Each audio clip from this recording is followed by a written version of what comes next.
So yeah, so we follow after Paul. We should follow after Paul his righteous judgment.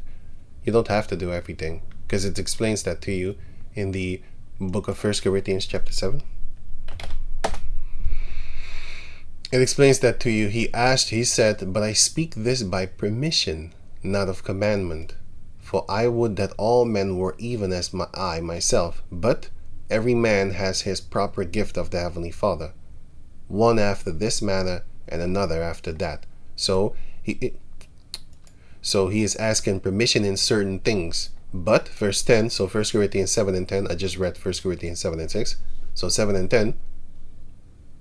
And unto the married I command, yet not I, but the Lord. Let not the wife depart from her husband. So this is a commandment of the Bible itself. This is a permission. Basically, he gives it his advice. If you ask him, because they was asking him stuff. Now look here, 1 Corinthians chapter 7, verse 1. Now concerning the things whereof he wrote unto me, they was asking questions.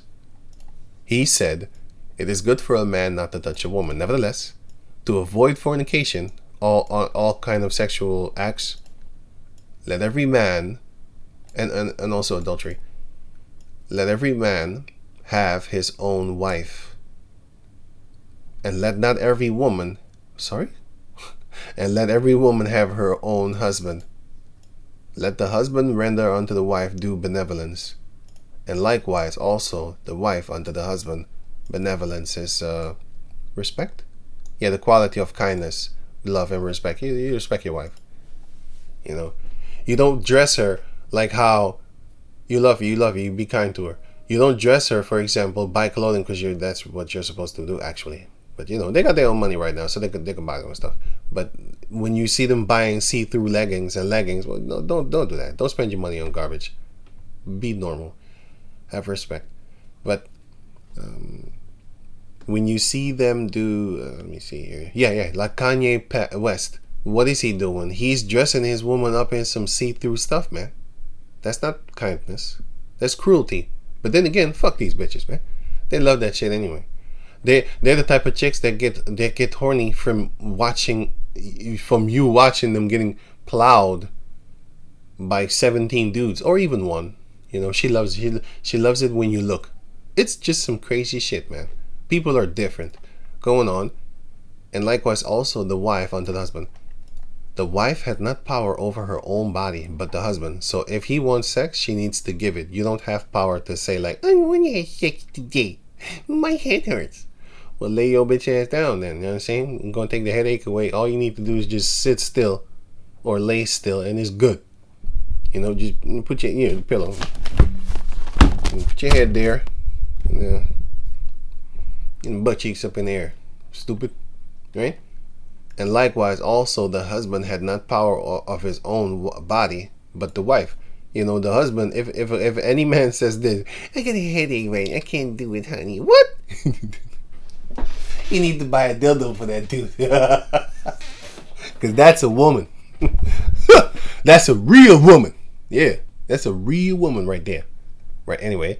Defraud ye not one another, except it be with consent for a time, that ye may give yourself to fasting and praying. So let's say you need to make an appointment with one another. Like, let's say the woman, wants to do fasting and praying, but then you want to pop that little thing. She'd be like, oh, no, I can't do it. That's defrauding because you didn't agree with him. Like, hey, wait a minute. You didn't tell me nothing. You could have told me the whole week that you was planning on fasting that day. What's wrong with you? You can't do that. But you need to be honest with one another and make agreements. Why? And come together. Again, let me read it. 1 Corinthians 7 verse 5. Defraud ye not one the other, except, so you can do it. It wouldn't be defrauding then, by the way, because you already agreed upon it. So, but anyway, defraud ye not one the other, except it be with consent for a time. So basically you can deny sex, but you need to have an agreement. Like, hey, the next week or tomorrow I want to fast, or okay, let's hit them up today and then you do it tomorrow, 2 days after that. No, I wanted to do tomorrow. So, nah, we were gonna need to agree on it. Okay, but that's between you and her. Yeah, okay. I don't wanna. I'm making jokes at the same time, but yo, you do you, and you do with her. Your appointments according to the scriptures. Except it be with consent for a time, a moment in time, a period in time. Why? That ye may give yourself to fasting and prayer. Because, for example, when they wanted to eat the holy meal, David and King David and the men, what did the Levites say? They said, have any one of you had sex? No. These 3 last days, has any one of you had sex these three last days? No, none of us. Because they was walking a few weeks already, like a few days. I think a week something, maybe more. But yeah, they didn't have sex, none of them. So they were allowed to eat of the holy bread. But if any one of them had sex, they can't eat that food. Boy, the Lord gonna hurt you, boy. If you had sex and you come eat the holy meal, you're gonna get your ass fucked up. And same thing, when the Most High was to appear, he said, refrain from your wives 3 days.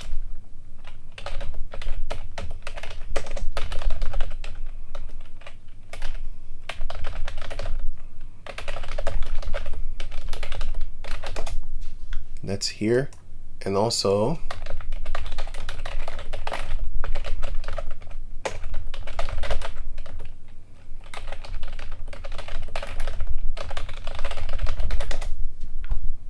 and that's here. So Exodus 19:15, and he said unto the people, be ready against the 3rd day, come not at your wives. So for 3 days long, basically, don't have sex with your wives. And here it says, 1 Samuel 21:5, and David answered the priest, and said unto him, of a truth, women have not been kept. Of a truth, women have been kept from us about 3 days. So that is the status. That's the status. That's why a priest is actually not supposed to have like multiple wives. Why? The scripture says, as the law saith, that you need to satisfy your wife sexually. The duty of marriage is this. Huh? What was it again? Exodus 21? No, I don't think it was that. Yeah. 10? Yeah. Exodus 21:10. If he take him another wife, which is a slave woman, a maid, if you want to. If you read it, you can see for yourself. It's talking about maids. But loose from maids, you can have multiple wives because King David had, but not because he's the king. Gideon had it. Gideon had multiple wives. It doesn't say it. But he had 70 children. 72. So 7-2. That's not one woman. And that's not one woman. And that's not in one lifetime. Because in order for you to have 72 children with one woman, that's not happening. If you think about it, like, that's already 72 years. So how old must she? It's going to be past her womb not working anymore concerning giving babies. She wouldn't be having period, so that means she wouldn't get an egg anymore to fertilize. She would have lost her period by then, because it would already surpassed 60 years. So it doesn't say that he has multiple wives, but you can get it, man. You get the picture. But he was no king. He was no royalty. He was a judge. The Heavenly Father did make him royalty to a certain degree, but not officially like the king, like the king's houses and princes afterward. Not like that, But then again, Moses was the unofficial king of Jeshurun, of Israel. So yeah, okay. Another example, just somebody else, man. There's many. The Levite man. Okay, he was no king. He was also not a royalty. He could have been if he was of the sons of Aaron. So man, I keep on kind of countering myself. Judges chapter 19. Let's just go with this one. You had the Levite that went in to go get he went in to go get himself a concubine out of Judah. So are you allowed to have Judah concubines? Because a lot of people might think you can only have the heathen concubines. No, it's not. That's not true. King David also had concubines of Israel, by the way. King David has concubines. Here. David had concubines. He took him more concubines and wives out of Jerusalem. Judah and Benjamin were there. Actually Benjamin, but Judah was there too, as it is written, Joshua 18, Judges 1, and Joshua 15. So Judges 1 and 21, and then Joshua 15, 63, and Joshua 18, 28. Just read the chapters. I don't know if I'm saying it correctly, but it's Judges chapter 1 and Joshua chapter 15 and Joshua chapter 18. If you read those, you will see it was given unto Benjamin, but Judah lived there too also, right? And where the king, because they was together, Judah and Benjamin. The Most High put them together. But Benjamin had his own land, and Judah had their own land also. But they just ruled here together because their land was cross-bordered anyway. As you can see here, let me show it to you, because here, there you go. So in the green is Benjamin, and then beneath that is Judah.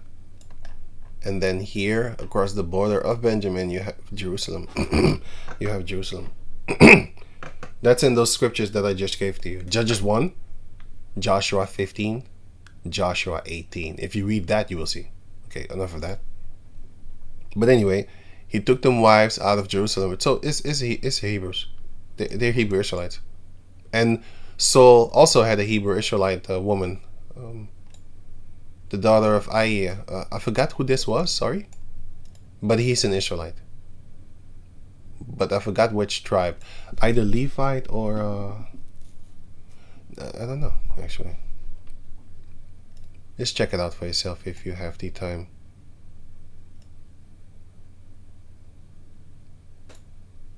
Okay, cool. So you are allowed to have concubines of Israelites.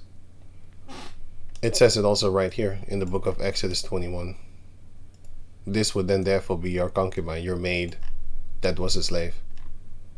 A servant only for 6 years, not perpetual slaves. You can't do that. You can try it if you want to. You see what the Lord's gonna do to you.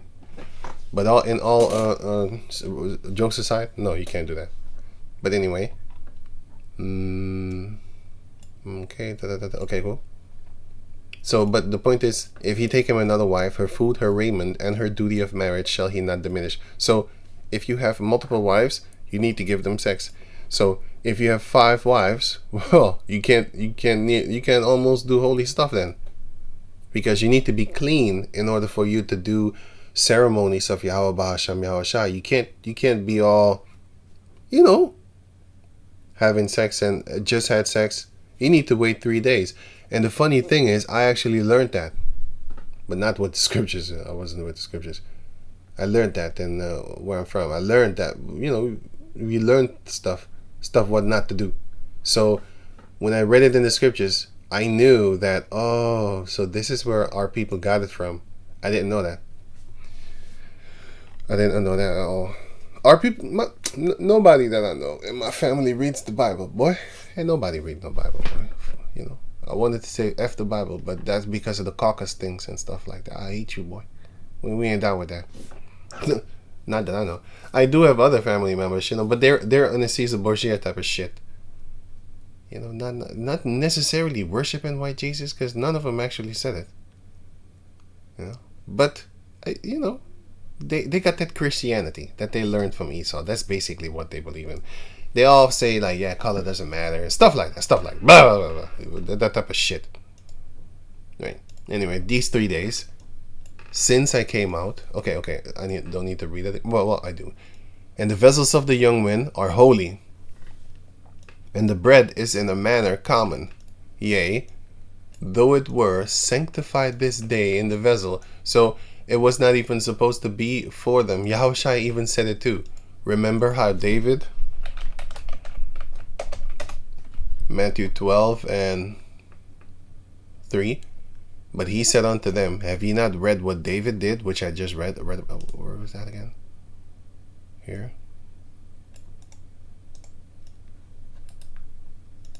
Right. So it says, have ye not read what David did when he was an hungered, and they that were with him, how he entered into the house of Yahweh, which he was not allowed to do in the first place.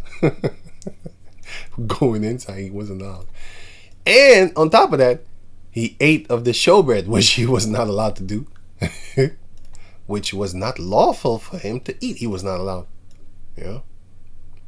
If you read the book of Numbers, chapter 1, verse 50. But thou shalt appoint the Levites over the tabernacle of the testimony, and over all the vessels thereof, and over all things that belong unto it. They shall bear the tabernacle and the vessels thereof, and they shall minister unto it, and shall encamp round about the tabernacle. And when the tabernacle setteth forth, the tent, where the ark of the covenant was in, the Levites shall take it down. And when the tabernacle is to be pitched, like how you pitch a tent, but to establish it, the Levites shall set it up. And the stranger that cometh nigh shall be put to death. You might think, oh, it's a stranger like from a heathen nation. Yeah, there were heathens around us at that time. But if you read the book of Numbers chapter 18, you will see not only the strangers, but also, and the stranger that cometh nigh shall be put to death. Yes, that one. And then the other one was, oh boy, where was that? Sorry.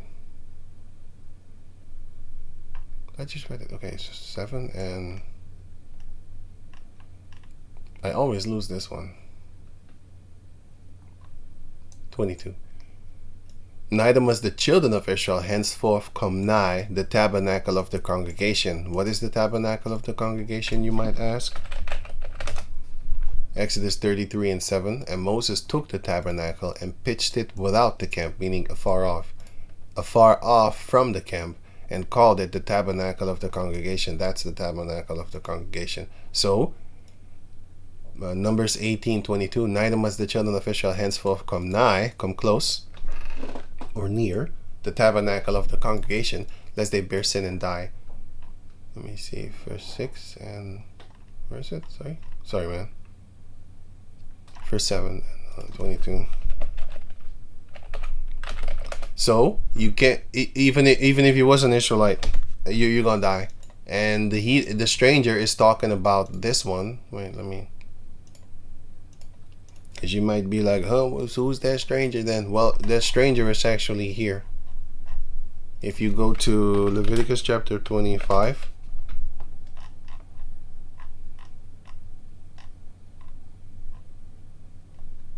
Here.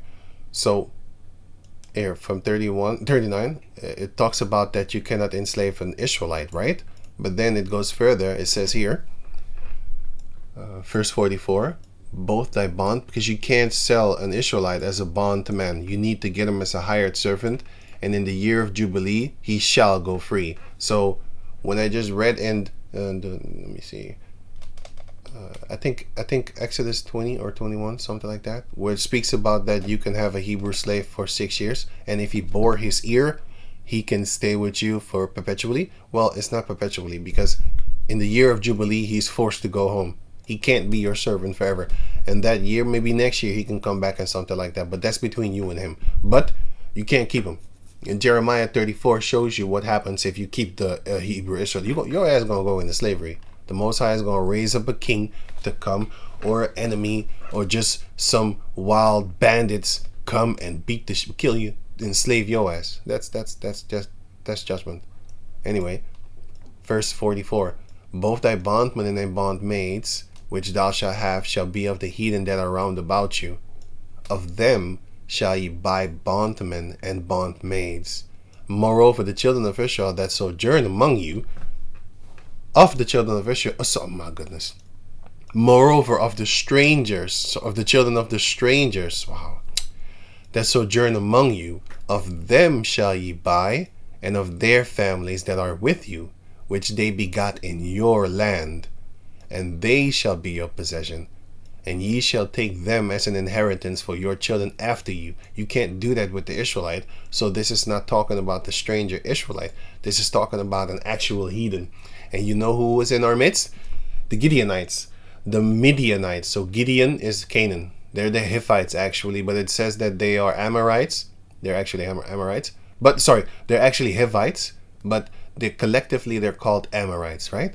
And then you have Midian, which are the sons of Midian, which are the sons of Abraham that he had with Keturah. They were in our midst also. You had a few Aram people and all that there. And you had, of course, the other Canaanites. And you had, of course, the Philistines. Those were the strangers that live in our midst. Of them, we were allowed to make perpetual slaves, but not of our own. So when it reads in Numbers chapter 1 and also 18, talking about, and the stranger that cometh nigh shall be put to death, that's talking about them.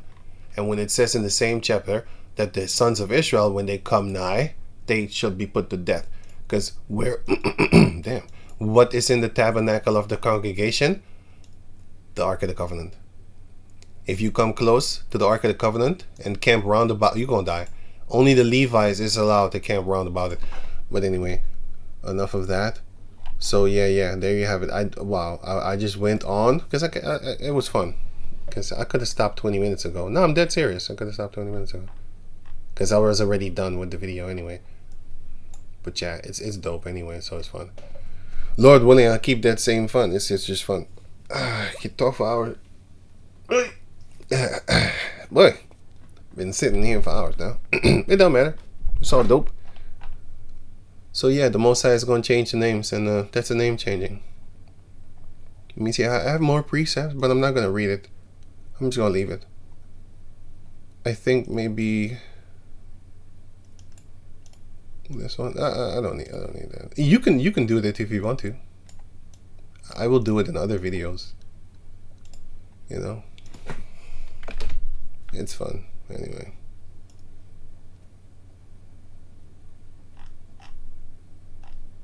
Meh.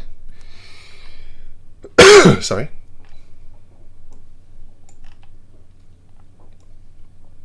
Yeah.